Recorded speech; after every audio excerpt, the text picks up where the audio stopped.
Welcome in. What's the spread? We are off and running, my friend, for another weekend of college football and NFL.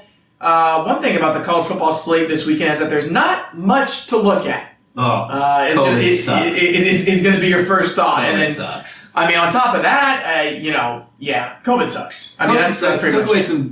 I don't even think it was marquee matchups that I was too worried about. It was just more variety, more to choose from. Yeah. Sometimes when you have limited variety to choose from, you're like, well, this sucks. Right. I want to be able to click through a bunch of channels. Bama not playing, Ohio State not playing. I believe Clemson's not playing, right? I don't even think they have a game. No, I think they're not going to buy. Yeah. So we got the three best teams in the country, in my opinion, not playing on Saturday. Let's get into it, my friend. Okay. We do have Saturday Night Football, and it is a Big Ten showcase, if you want to call it that. Number 13, Wisconsin, getting back to action after a hiatus. They are 4.5-point favorites at Michigan. Who do we like in this matchup? Even though Wisconsin has not played a competitive game of football since October 23rd, I'm going to take Wisconsin minus 4.5. I am also taking Wisconsin minus 4.5, Brad. I mean, last week we went with Michigan minus 3 at Indiana, and Indiana, for the first time in school history, beats Michigan and Penn State in the same season. For the first time since 1987, they beat Michigan. Wow.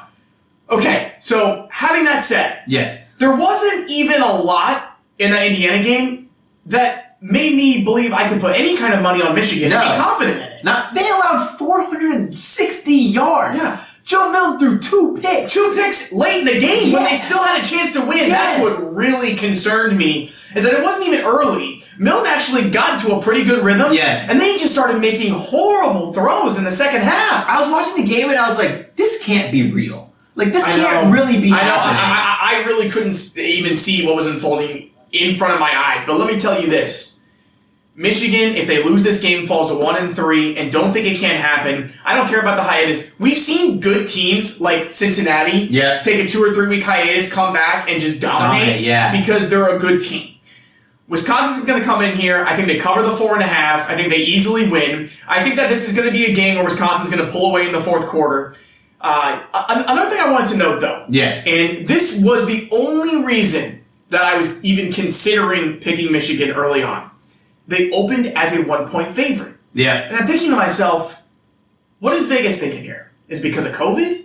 Is it because there's no idea if Mertz or who's the backup or Wolf are going to play? Yeah. So, which is fair. There's going to be a lot of question marks for Wisconsin, though.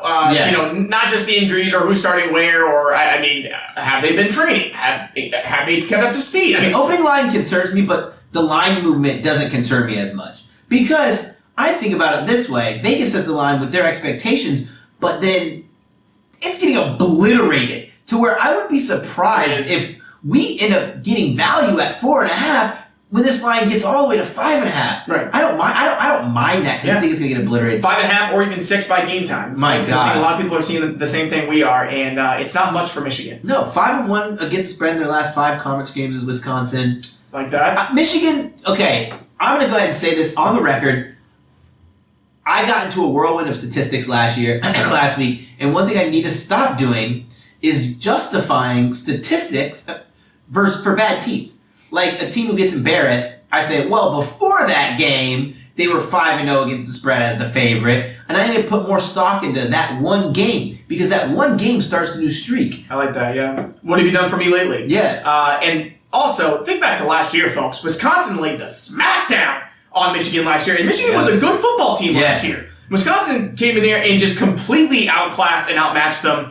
Not saying that's going to happen this year, but again, I just don't have any confidence that Michigan can win the game. There's no one position where I say Michigan has the advantage. Yep, very well said. Great point. I mean, really, I think that Wisconsin matches up all over the field. Yes. All right, enough of that. What's next? Next, we have Arkansas Razorbacks getting 7.5 points, traveling down to the Florida Gators. 17.5. 17.5 points. Getting another night game here, Miles. I'll say my pick right away. Yeah. Arkansas plus 17.5. Arkansas plus 17.5. Come on, people. To be 6-0 against the spread. They're on fire. They're a covering machine. Florida's in a letdown spot. It's 17.5. Florida's had the biggest game of their season. Even if Florida wins, it's going to be by 14 or less. Felipe Frank's coming in the second half last week, and not only did they cover, they beat Tennessee 24-13, shut them out in the second half. Franks throws for 3 touchdowns and 200 yards. Florida, as impressive as they looked in that Georgia game, and they did, they look like one of the best teams in the country right now. 17.5 is way too many points for a team that is a covering machine right now in the Arkansas Razorbacks. I was like digging in, and I was like, why is Arkansas always covering? Because they're getting underrated against worse opponents, and they're getting huge spreads. This is almost a 20-point spread. Guys, Florida could be up by 24 in the fourth quarter, and Arkansas can get a touchdown to get back to recover. I mean, even if this moves to 17, if it's 16.5, is it a different story? Kinda. Yeah. It is. But the fact that it's a 3-score spread, that's what stood out to me. I'm taking this at 17. I fully expect the Gators to win this game. Yes. But 17.5 points? Not a chance. I just wanted to highlight Grant Morgan. He will be the difference maker in this match to keep it from being like that 48-point deficit. This guy is all over the field, leading Arkansas in tackles. Watch this film. Great player. You know, he's one of those guys who stands out on film, and you have no idea who he is. He's just all over the field like a Luke Kuechly. All over the field, and people don't realize who Luke Kuechly was until, you know, he started getting that major recognition. I think Grant Williams is the same kind of guy, you know? He's on an okay team. Arkansas defense leading the country in interceptions right now, and Trask made a lot of questionable throws. Yes. As good of a game as he had, guys, it was the best game of his career, but man, he made a few throws in that game. I was like, what is he doing? Arkansas's defense has that ability to get those plays, and again, that's why they're covering, yes. right? Because they have that ability to get those 1 or 2 plays But they had that keep them around. Game. Yeah, that can keep them hanging around. Yeah. And that's exactly what I see happening here. All right. Up next, we have, for the second week in a row, we're going to cover the number 11 Oregon Ducks. Same spread as they had against Stanford last week. -10 at Washington State, a 7 o'clock game. Oregon easily covered the spread last weekend. Who do you like this time? I'm going with the Oregon Ducks -10. A lot to cover, especially how tight this matchup normally is, especially the matchup where the home underdog is 5-2 in the spread. But to me, it's the battle of the programs and battle of the quarterbacks. When I was looking at, sorry to mispronounce it, Tyler Saw, he brings a different kind of vibe to the Oregon team than true freshman Jaden Delara. So I think Delara is way more talented in terms of his arm. But I think Tyler Saw is not a running quarterback, but runs when it's there. When you have Delara, it's kind of like, I'm going to run because I don't want to make the bad throw. This kid can make throws all over the field, but there were so many times when they played Oregon State where he was just throwing the ball in double coverage and getting bailed out. You do that against Oregon, they're picking the ball. They're going to punish you. I mean, that's what it comes down to for me as well. Washington State against Oregon State is a different story. Yes. The reason that I picked this game, Brad, is because I'm very confident what Oregon is doing right now. I think that they can sneak in back-to-back easy covers here to start the season before the spreads start getting unmanageable. Yes. And right now, I'm just talking about it from a Vegas perspective. Not only was I impressed with the way that Oregon looked last week, not only do I think that Oregon is by far the best team in the Pac-12, even after just one game. Yes. We already talked about their program. I think they're the best program and the best team, and I think that the way that USC struggled, I don't know why we were even considering USC, not us, but the national media, always wanted to cover USC. People, USC and any program in the Pac-12 is nowhere near the level that Oregon is from a recruiting standpoint, from a coaching standpoint, facilities, culture, all of it. Oregon is head and above the rest of the conference right now. Listen, this quarterback last week, not even in an attempt to make this a running game, he averaged 7.7 carries per yards per carry because he was seeing this massive hole with his receiver being sent deep because he has a good arm. Oh, let me just go and pick up 20 yards right here. Right. And that efficiency on offense is what I really like. Yes. And then I also really like how the defense made adjustments in the second half. Running back too. Yeah. We knew that the Stanford offense was going to be able to put up some resistance, and they kept it close in the first half. But this Oregon defense, once they make their adjustments, really hard to score points on. Yeah. Oh, my God. This is a really talented group. They're just well coached. I was really impressed, and I know that not a lot of people were watching the Oregon game. And I'll be honest, I had to go back and watch it because I was watching Ohio State, and I was watching. I went back and watched the Oregon game. Notre Dame and I was okay with going back and watching the Oregon game. You fast forward the game and you put it on 1X and then go through commercials. You literally could watch the entire football game in 30 minutes or less. Yeah, and they looked good. They looked good. And again, I think it's back-to-back easy covers. All right, what's next? Next, we have number 9 Miami against Virginia Tech. Virginia Tech, a 2-point favorite. This is a matchup I'm excited to see. We have Derek King versus Hendon Hooker. Yep. And who you got? All right, so you and I were talking in our college football playoff ranking show, so you know where I'm sitting with Miami right now. I'm a lot higher on the Kings than a lot of people, and with a +2 spread here, I'm liking it with the way that Derek King is playing right now. I'm going with Miami. Miles, I love the way he's playing. The one thing that Miami has going against them is they're so banged up, especially their offensive line, where they're going to put themselves in vulnerable situations. It's going to be on Derek King the entire time. Yeah. I believe that the combination of Hendon Hooker and Khalil Herbert, if they're both playing, I heard rumors that Herbert might be out, it's going to be too much for Miami to stop. There's something to say of why Vegas is giving a top 10 opponent points versus an unranked opponent. Because they equated for the injuries that Miami's having. And Miami is a good football team who's not healthy. And I'm going to take advantage of that. Miami, 1-4 against the spread in their last 5 road games. But what I really love about this, Virginia Tech, their last 6 home games, 5-1 against the spread. And the favorite in this matchup is 5-1 against the spread in the last 6 meetings. Listen, Virginia Tech lost last week to Liberty, but let me tell you something. Virginia Tech had no business being a 17.5-point favorite. I think it dropped down to 16.5 before game time. They didn't have any business being that big of a favorite, but did they have business losing by 3 to Liberty? No. And allowing all the yards that they did and all the easy points that they did? I also think that a lot of that mentality of when you're such a heavy favorite and you get smacked in the jaw a little bit, it can catch up to you. It kind of changes the complexion of how you play the game. I think this is going to be a close game. Yeah, I do think too. Virginia Tech wins the game by 3. I think it's going to be a high-scoring game. I'll tell you right now, Brad, I think whoever has the ball last wins the game. But I'm going to, I would feel a lot more comfortable with Derek King having the ball. Hooker and Herbert have been great in that offense, especially in the running game. Hooker has really come on this season as a quarterback in his own right. But, man, Brad, King is balling right now. The problem for me with offensive line or not. Yeah, the problem with me with Miami. So, okay, let me just frame this up because it's going to make a little more sense of why I feel comfortable with either standpoint. Mm-hmm. So you have Miami, who's allowing 143 rush yards per game. These are approximations. And then you have Virginia Tech, who's allowing 200 rush yards per game. The teams that Virginia Tech are playing when they're running the ball are teams that are doing well in designed run plays. With Miami, their offensive line is not allowing them to do well in designed run plays. Cam Harris is struggling to run the ball behind that offensive line. And then when Derek King has designed run plays, he's having trouble getting 3 yards. It's the broken plays. Yeah. That's where I understand where he is a difference maker, where I think he can go ahead and win the game. But if I have to take it basically off of what I saw from Miami last week, what I saw, how I felt of the loss that Virginia Tech had, I think it's a good bounce back spot in a conference game. Losing non-conference games suck.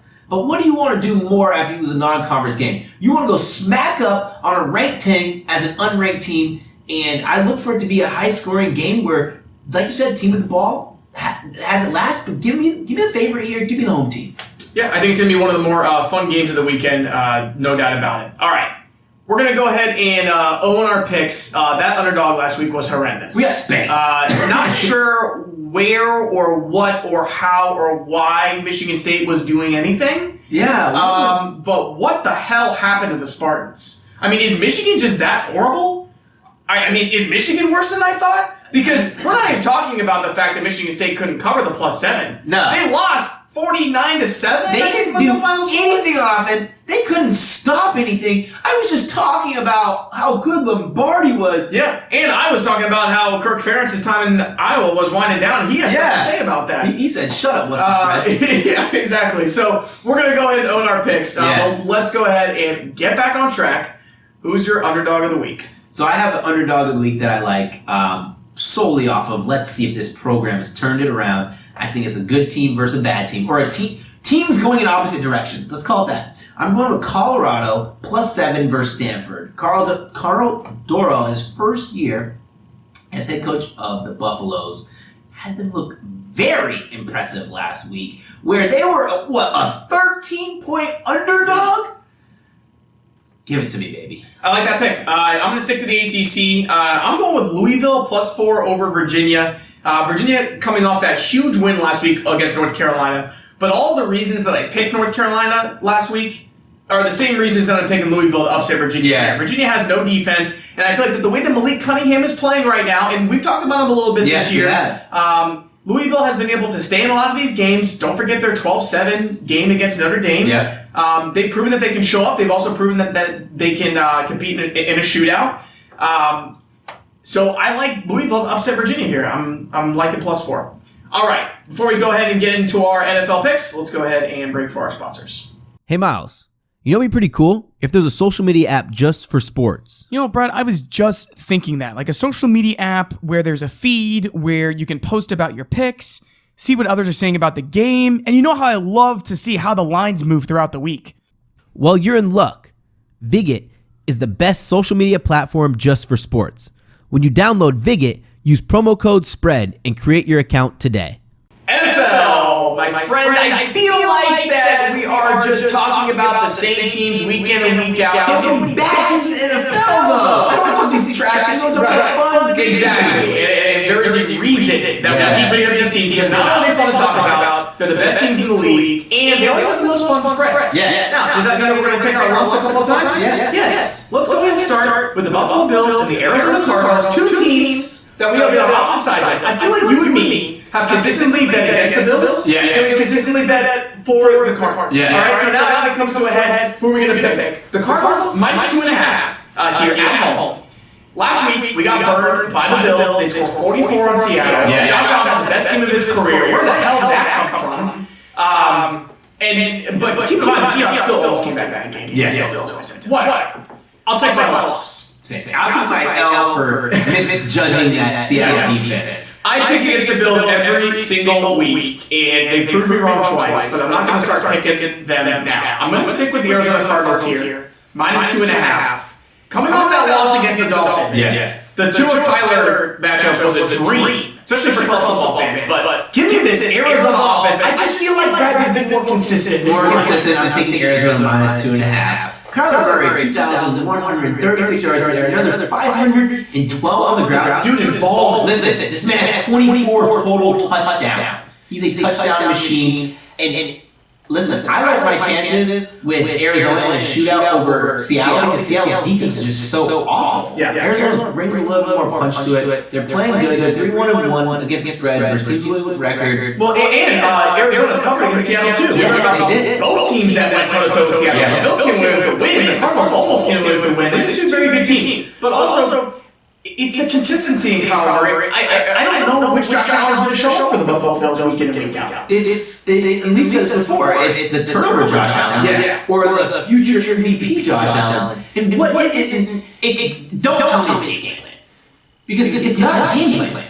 Is it personality? Is it youth? Is it exuberance? What is it that makes him so inconsistent? Because it's not like a Jameis Winston inconsistency. Like Jameis Winston can have an amazing game, but he'll have inconsistent moments in every single game. Yeah. Josh Allen can have a flawless game, and a game where he is brutally inconsistent. Yeah. All right, what's next? Next, we are going to have the Seattle Seahawks. I feel like we talked about them, right? The Los Angeles Rams. The Rams are a 1.5 point favorite. I'm taking the Rams. I'll be short and sweet with here.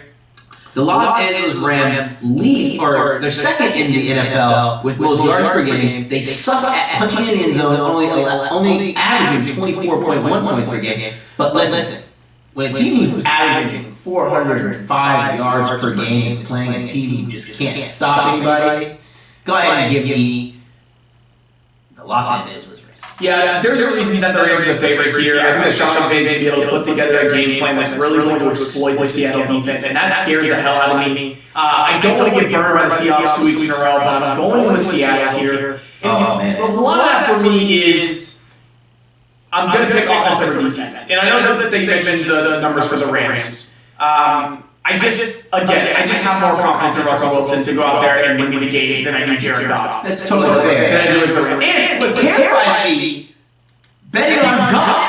It's a 1.5 point spread, right? So this is essentially a money line. And again, I think McVay's going to put together a really good game plan. He's going to have the Rams ready to play. But here's the thing, guys. Rams are 5-3 against the spread, as well as the Seahawks. And the Seahawks are 5-3 against the spread with the worst defense in the entire league, and they are still 5-3 against the spread. So Russell Wilson crazy. Is amazing. I am sticking on the Seattle train. I really hope the Seahawks don't break 2 weeks in a row because, Brad, I will tell you right now, I never mind having a cold take or a bad take on this podcast because we have plenty of good ones. Yes. But what I can't stand is getting burned by a team 2 weeks in a row, especially a good team. Yes. I just cannot forgive myself for. It's one of the biggest reasons why I took Wisconsin to open the show, because I'm not going to get burned by the Wolverines in back-to-back weeks by picking on them.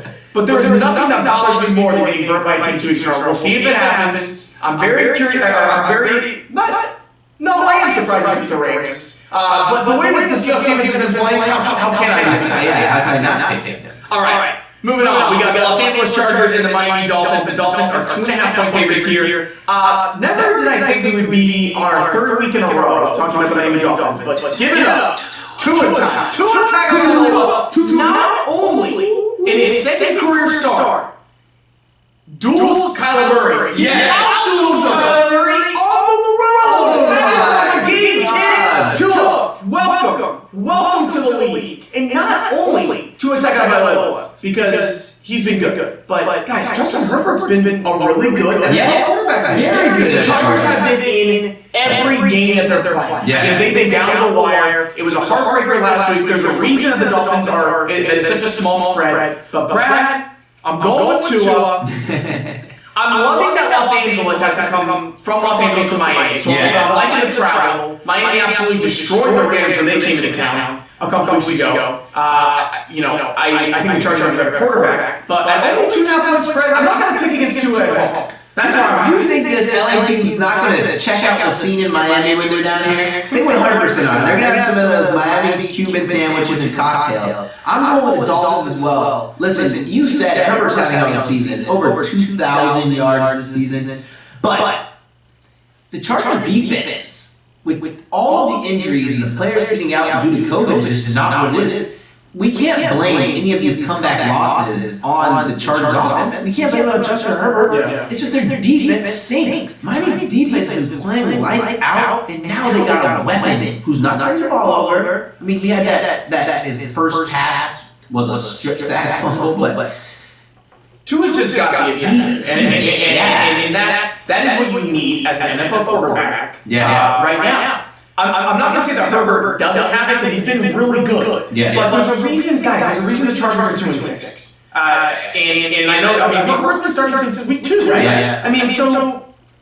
He's 1-6 as a starter. Listen, in the NFL, you can play well, but it comes down to the W's. Are you winning football games? I mean, as well as Joe Burrow's playing, he's going to find ways to win W's too. Just Tua has that something, and it also helps that. When you have a defense who's making life easier. Well, and the Dolphins as a team, they're playing for him right now. And it's not to say that they weren't doing that with Fitzpatrick. But guys, Fitzpatrick, who would you rather have driving down the field in the fourth quarter, even right now? You'd rather have Tua. That's what it comes down to. This is what they said about Tua. After Tua's first game, they were shocked to see the guys who were celebrating him the most were the defensive players. Because that just showed you the impact he has on a team. Of course, the offensive players are going to celebrate their quarterback. They're going to war with them. It's the defensive guys who don't spend 90% of the practice with him. These guys are playing hard for Tua. Round and round. Yeah. Really to see. All right, so we're both with the Dolphins. All right, for this last game, I'm very frustrated because I had no idea who to pick when you said this to me. We got the Houston Texans and the Cleveland Browns, a 1 o'clock p.m. kickoff. The Browns, 3-point favorites. I have to know who you like. I'm going with the Browns. This is going to be another situation where America is going to go ahead and load up their little bank accounts, load up their FanDuels, their DraftKings. They're going to tell their best friend Joe that this is the week that Texans get it done. Maybe they're going to go out there and he's going to throw 2 picks. It's going to be the same story. The Texans can't move the ball, and then they're going to have to wait till the end of the game to try to mount the comeback. They're still going to lose by 10 points. They are 1-7 against the spread, Miles. They are 2-6. I mean, they're 1-7, 2-6 against the spread. With this team, they can't protect their quarterback. They can't run the ball. Oh, let's make it worse for them. David Johnson might not even play. What was the ailment for the Browns of these past couple games? They couldn't get the run game going. Well, now, why not make Kareem Hunt's life a little easier and activate Nick Chubb? Make Baker's life a little easier and run the ball more. Don't have Baker win you the game. Have Myles Garrett win you the game. And you better believe, as bad as that Texans offensive line is, Myles Garrett is getting to the quarterback. You said it well, man. I mean, I'm also going with the Browns -3, and it's more so with the fact that I'm not betting on the Texans because again, it's like you said, are the Texans going to get it done this week? So someone put it really well in a couple articles that I was reading, and I forgot who it was, but he pointed out and he said, "Oh, the Texans under Romeo Crennel, they're playing a lot better. They're 2-2. Their 2 wins are against the Jaguars. So they're still not a dumpster fire. No." I'm still thinking about the game where the Texans took the Titans to overtime, and they proved that in a shootout they keep up. Yeah. But here's the thing: the Browns seem to be playing well when they can score points, right? Yeah. This makes sense. I mean, okay, so I just wanted to pull up the reason why I was even considering the Texans in the first place. Okay. The Browns lost 3 games. The Steelers, they lost 38-7. That was more of a mental thing. Yeah. Steelers can't win in Pittsburgh. Next game, they beat the Bengals 37-34. Bengals should have won that game. Yes, they should have won that game. Should have won. But the Browns give it to them, found out a way. But then, the very next week, they lose to the Raiders 16-6 at home in the rain. But what happened? Why? They couldn't get a run game going, and Baker couldn't get a pass. Yeah. But see, this is the thing. It's like which Baker shows up, or which. But that's the good thing is the Texans are bad all around. Exactly. And that's why I ended up putting all of my faith into the Browns. And then, now that I'm on the Browns -3, I'm actually feeling really fortunate that it's not higher. Yeah. -3 is a really good spot to be. It's essentially a money line, as we say. Really, all 4 of these spreads we're talking about are under 3 points. So we got a lot of competitive games this weekend. But I like the Browns as well. Sad I don't have a game of the week in the NFL, which is sad, but it is my favorite spot to be on from a financial standpoint. Yes, sir. All right, that's all she wrote. Hey, guys, thank you so much for listening to What's the Spread. Be sure to download our podcast on iTunes, Stitcher, Google Play, or however else you get your podcast. Best of luck this week.